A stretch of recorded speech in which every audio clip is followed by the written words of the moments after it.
कैसे हैं बच्चे आप सभी लोग। आशा करता हूँ स्वस्थ होंगे, मस्त होंगे और व्यस्त होंगे।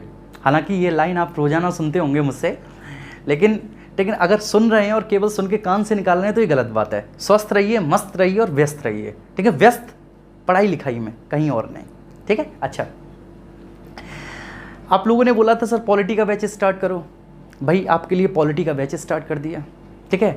आप लोगों में से अधिकांश ने बोला था कि सर आप संविधान सभा से स्टार्ट करो, ठीक है ना। लेकिन यह बात मैंने आपकी नहीं मानी, क्योंकि बेटा संविधान सभा से स्टार्ट मैं तब करता जब आपका संवैधानिक विकास का इतिहास पूरा ठीक क्लियर होता। और संवैधानिक विकास के इतिहास को आप लोग नहीं पढ़ते, क्योंकि आपको ऐसा बोला जाता है कि संवैधानिक विकास के इतिहास से 2-3 क्वेश्चन आते हैं, ठीक है ना, और टफ भी होता है।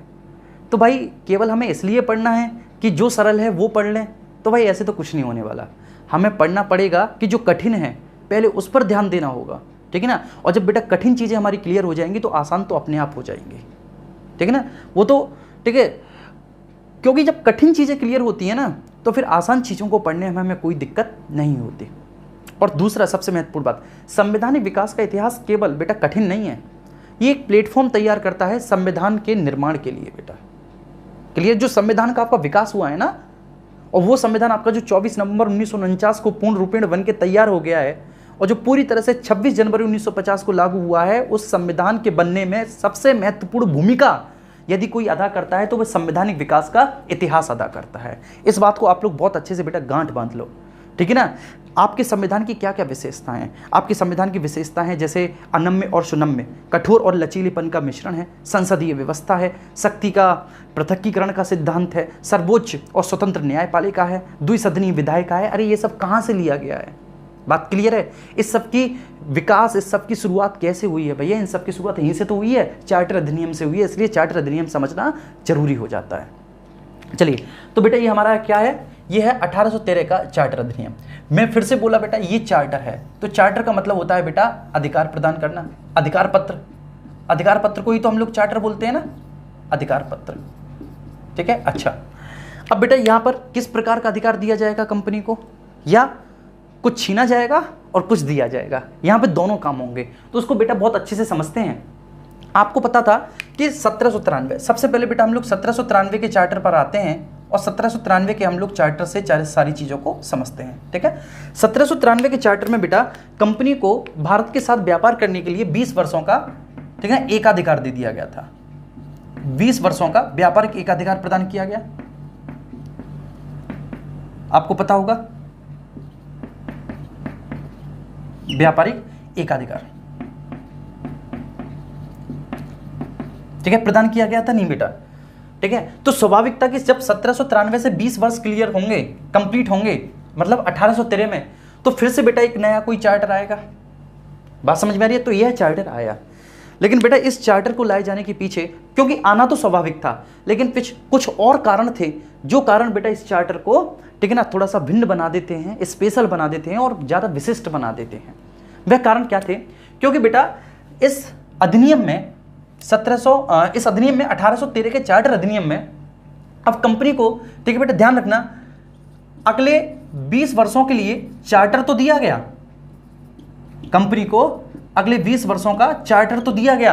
किसके तहत? 1813 के चार्टर अधिनियम के तहत बेटा चार्टर तो दिया गया, लेकिन बेटा व्यापारिक एकाधिकार का नहीं, व्यापारिक एकाधिकार का नहीं। चार्टर तो दिया गया लेकिन व्यापारिक एकाधिकार का नहीं दिया गया, नहीं दिया गया, ठीक है। मैं फिर से बोल रहा हूं, बार बार बोल रहा हूं बेटा कि व्यापारिक एकाधिकार का चार्टर नहीं दिया गया।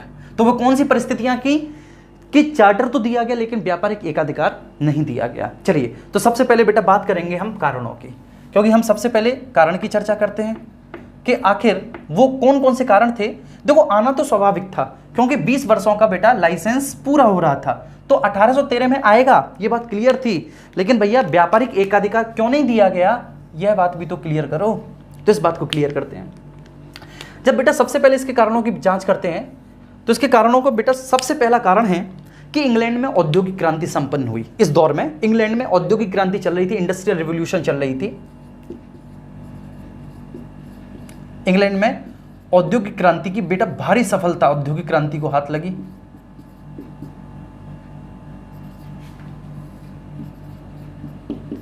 ठीक है, और बेटा इस औद्योगिक क्रांति से ठीक है ना।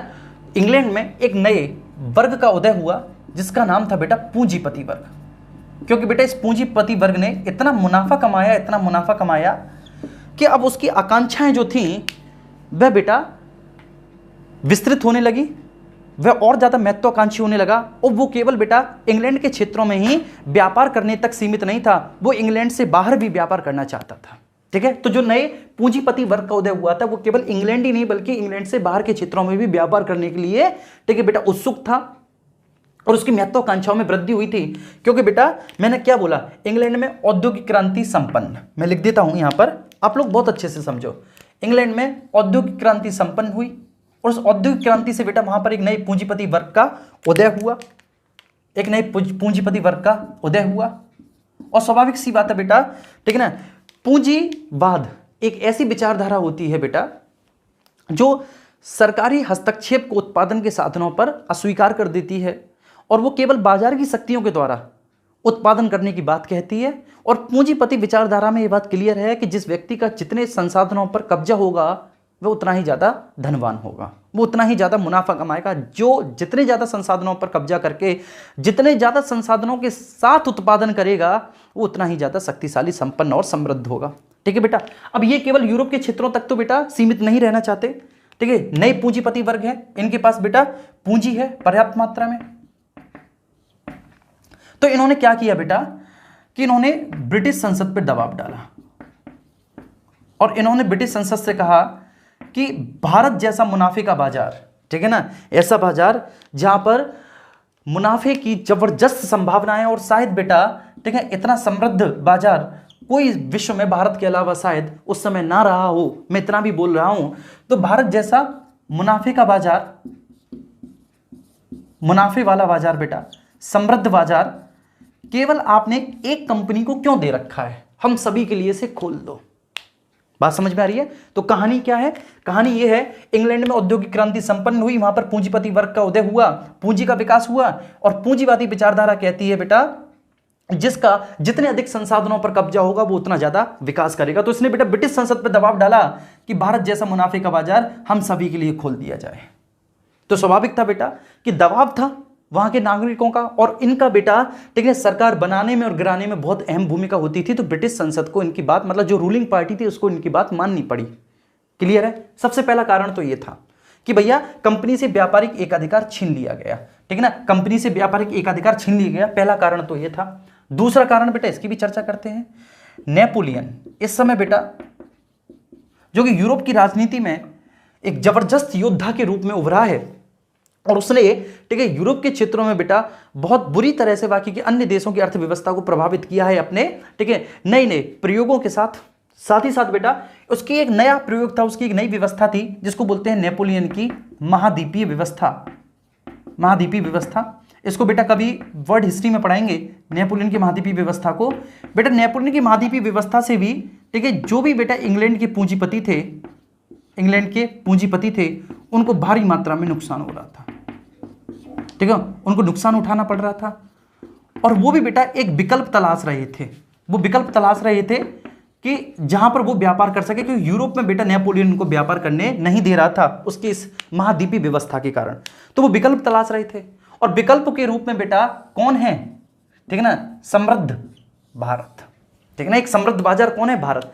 तो बेटा इन दो कारणों के सम्मिलित प्रभाव के द्वारा एक अधिनियम तैयार हुआ, 1813 का चार्टर अधिनियम। इस 1813 के चार्टर अधिनियम ने बेटा कंपनी के व्यापारिक एकाधिकार को समाप्त कर दिया, और व्यापारिक एकाधिकार को समाप्त करने के बाद बेटा ठीक है ना जितने भी ठीक है ना अंग्रेजी प्रजा थी, मतलब अंग्रेजी प्रजा का मतलब है बेटा जो इंग्लैंड के रहने वाले लोग हैं अंग्रेजी प्रजा थे, ठीक है, जितने भी अंग्रेजी प्रजा थे बेटा उनको ठीक है ना उनको भारत के साथ व्यापार करने की छूट प्रदान कर दी। भारत के साथ व्यापार करने की छूट प्रदान कर दी, व्यापार करने की छूट प्रदान कर दी।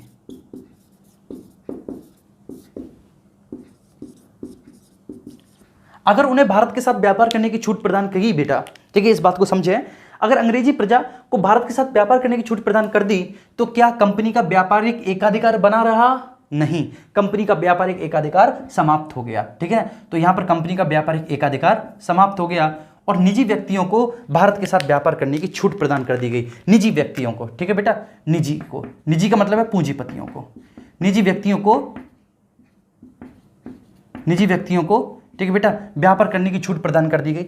ना केवल अंग्रेजी प्रजा को बेटा भारत के साथ व्यापार करने की छूट दी गई, बल्कि बेटा इस अधिनियम के तहत उन्हें, ठीक है ना, भारत में संपत्ति अर्जित करने का अधिकार भी प्रदान किया गया। संपत्ति का अधिकार भी,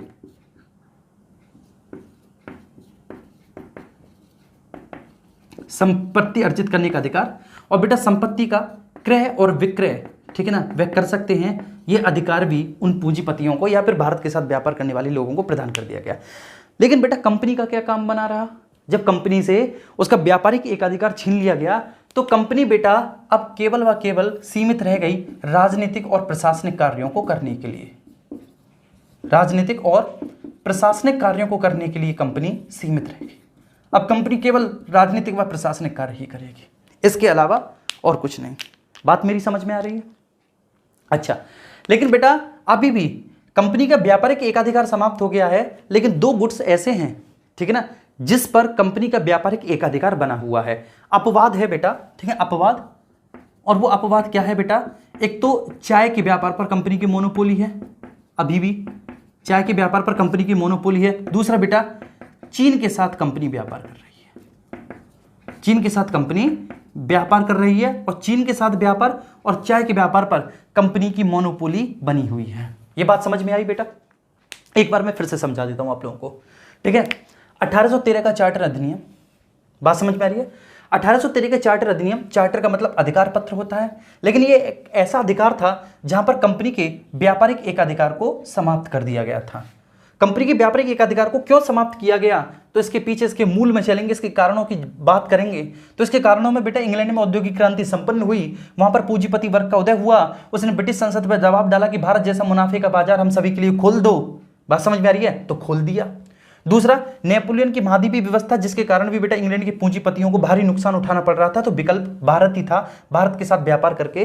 तो दो सम्मिलित कारणों के समग्र प्रभाव से, ठीक है, भारत का व्यापार, भारत का बाजार, ठीक है, इंग्लैंड के पूंजीपतियों के लिए खोल दिया गया। बात समझ में आ रही है? चलिए बेटा, अब खोल दिया तो अंग्रेजी प्रजा को भारत के साथ व्यापार करने की छूट प्रदान की गई। वे संपत्ति अर्जित ग्रहण कर सकते हैं, क्रय विक्रय कर सकते हैं, लेकिन अपवाद स्वरूप कंपनी का, ठीक है, चाय के व्यापार पर और बेटा चीन के साथ व्यापार पर, ठीक है ना, मोनोपोली बनी रही। इन पर बेटा उसका एकाधिकार बना रहा, इन पर उसका एकाधिकार बना रहा, ठीक है, दो मामलों पे केवल एकाधिकार बना रहा, ठीक है। अब कंपनी क्या करेगी भाई? तो कंपनी भारत में राजनीतिक और प्रशासनिक कार्यों को अंजाम देगी। तो मतलब वो विशुद्ध रूप से एक राजनीतिक और प्रशासनिक संस्था बन गई। अच्छा, इसके बाद बेटा यहां पर कंपनी में बहुत सारे शेयर होल्डर्स का रुपया भी तो लगा था। कंपनी बेसिकली शेयरधारियों के द्वारा शासित प्रशासित की जाने वाली एक निकाय थी। उन्हीं के द्वारा, वास्तव में शेयरधारियों के द्वारा ही इस कंपनी की स्थापना हुई थी। ये बात आपको पता है?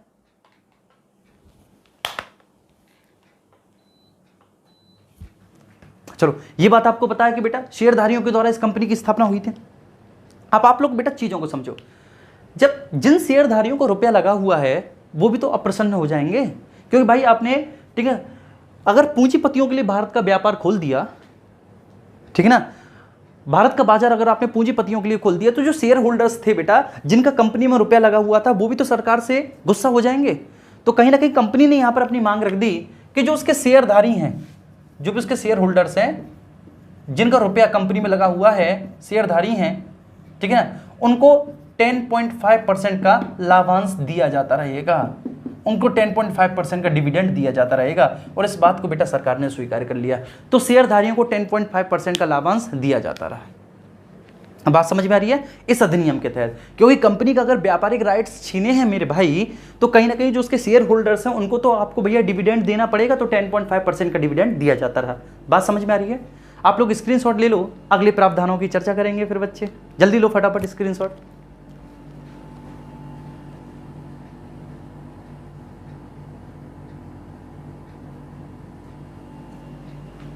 चलिए, ठीक है, मैं इरेज कर देता हूं यहां से।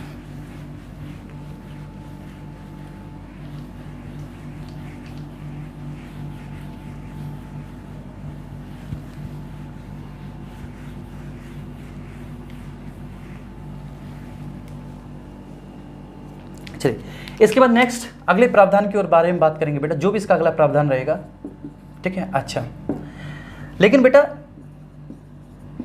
कंपनी को, ठीक है, अपने समस्त अधिकारी, ठीक है ना, और कर्मचारी, कंपनी के जो भी अधिकारी, कर्मचारी, पदाधिकारी जो भी हैं बेटा, ठीक है, उनकी नियुक्ति अभी भी कोर्ट ऑफ डायरेक्टर कर रहा है।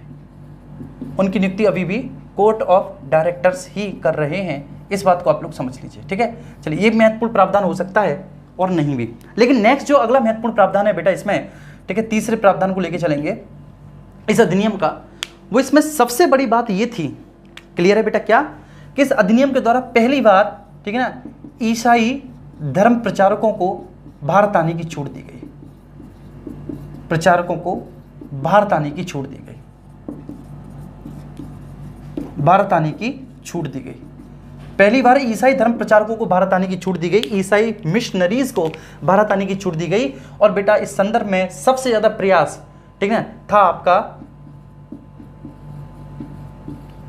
विलियम फोर्स का, ठीक है। विलियम फोर्स बेटा, इनका सबसे ज्यादा प्रयास था कि ईसाई धर्म प्रचारकों को भारत आने की छूट दी जाए। तो अंततः इनके अथक प्रयास से ईसाई धर्म प्रचारकों को भारत आने की छूट दी। लेकिन मॉडर्न हिस्ट्री में बेटा हम पढ़ेंगे कि ईसाई धर्म प्रचारकों का भारत आकर, ठीक है ना, और अपने धर्म का प्रचार प्रसार करना किस तरह से एक प्रमुख धार्मिक कारण बनता है 1857 के महाविद्रोह का, मॉडर्न में पढ़ेंगे, विस्तार से चर्चा करेंगे बेटा, मेंस के पॉइंट ऑफ व्यू से चर्चा करेंगे, ठीक है। तो ईसाई धर्म प्रचारकों को भारत आने की छूट दी गई।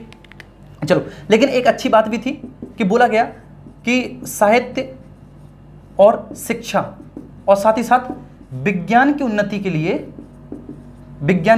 ब्रिटिश सरकार प्रतिवर्ष 1,00,000 पौंड रुपया या फिर 1,00,000 पौंड, ठीक है ना, खर्च करेगी। 1,00,000 पौंड खर्च करेगी, 1,00,000 पौंड, ठीक है बेटा। तो ईसाई धर्म प्रचारकों को भारत आने की छूट दी गई। मैं फिर से बोल रहा हूं, ईसाई धर्म प्रचारकों को भारत आने की छूट दी गई, ठीक है, विलियम विल्बर फोर्स के प्रयासों से। और साहित्य, शिक्षा, विज्ञान, ठीक है, के लिए प्रतिवर्ष 1,00,000 पौंड का खर्च ब्रिटिश सरकार करेगी। एक महत्वपूर्ण प्रावधान ये था। अच्छा, अब कंपनी बेटा, ठीक, कंपनी एक, ठीक है ना, राजनीतिक निकाय बन चुकी है। और यदि कंपनी एक राजनीतिक निकाय बन चुकी है, ठीक है बेटा, तो पहले भारत के साथ या भारत में जो व्यापार होता था, तो भारत में बेटा जो भी व्यापार से जो मुनाफा होता था, और साथ ही साथ कंपनी बेटा जो भी रेवेन्यू वसूल करती थी, जो भी राजस्व वसूल करती थी, ठीक है, वह मुनाफा और राजस्व दोनों किसका होता था? कंपनी का होता था पहले।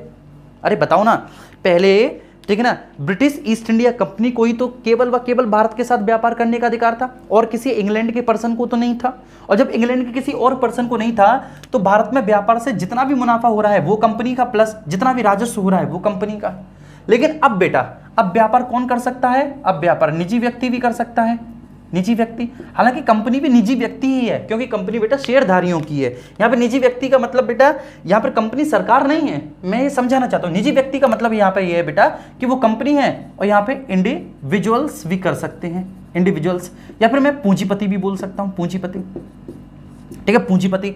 अब बेटा निजी व्यक्ति, इंडिविजुअल्स या पूंजीपति व्यापार कर रहे हैं, और वो व्यापार करके मुनाफा कमा रहे हैं, तो ये मुनाफा तो अब कंपनी का नहीं है ना।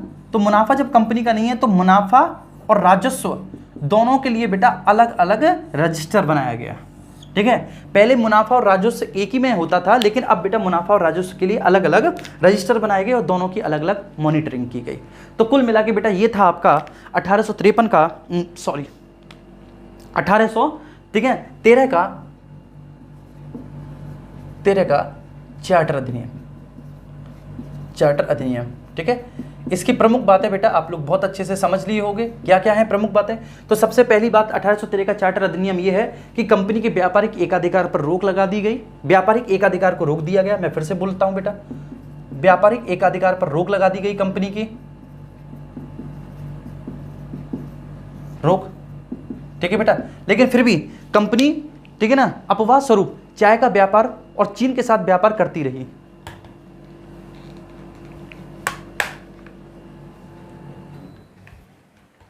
ठीक है बेटा, फिर भी अपवाद स्वरूप कंपनी चाय का व्यापार और चीन के साथ व्यापार करती रही। चाय का व्यापार और चीन के साथ व्यापार पर कंपनी की मोनोपोली बनी रही।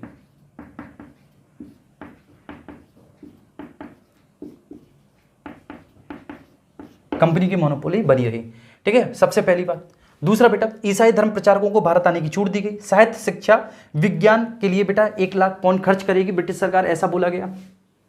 ठीक है, साथ ही साथ ठीक है ना, कंपनी प्रमुख रूप से एक राजनीतिक और प्रशासनिक न्याय बन गई। अब बेटा मुनाफे के लिए अलग और राजस्व के लिए अलग अलग लेखा तैयार करना था। तो कुल मिला के ये 1813 के चार्टर अधिनियम की प्रमुख विशेषताएं थी। आपने बहुत अच्छी से समझी होंगी बेटा। आपको कोई भी दिक्कत अगर है तो आप फिर से एक बार वीडियो को रिवाइंड करके देख लो, इस लेक्चर को, आपको कोई दिक्कत नहीं रहेगी, मैं ऐसी आप लोगों से उम्मीद करता हूँ। ठीक है, बाकी का आप लोग बेटा 1773 के रेगुलेटिंग एक्ट से एक लेक्चर को बहुत अच्छे से फॉलो करो। ठीक है ना, ये चीज़ें बेटा बहुत टफ होती हैं, जो आप इतने आनंद में पढ़ रहे हो ना, ये थोड़ा टफ माना जाता है, लेकिन फिर भी जब तक मैं हूँ किसी भी चीज़ को पढ़ा रहा हूँ, कोई टफ आपको कोई भी विषय वस्तु टफ नहीं लगेगी। बस अपना ख्याल रखिए, स्वस्थ रहिए, ठीक है ना, अच्छे से रहिए और पढ़िए घर पे बैठ के। आप सभी का दिन शुभ हो।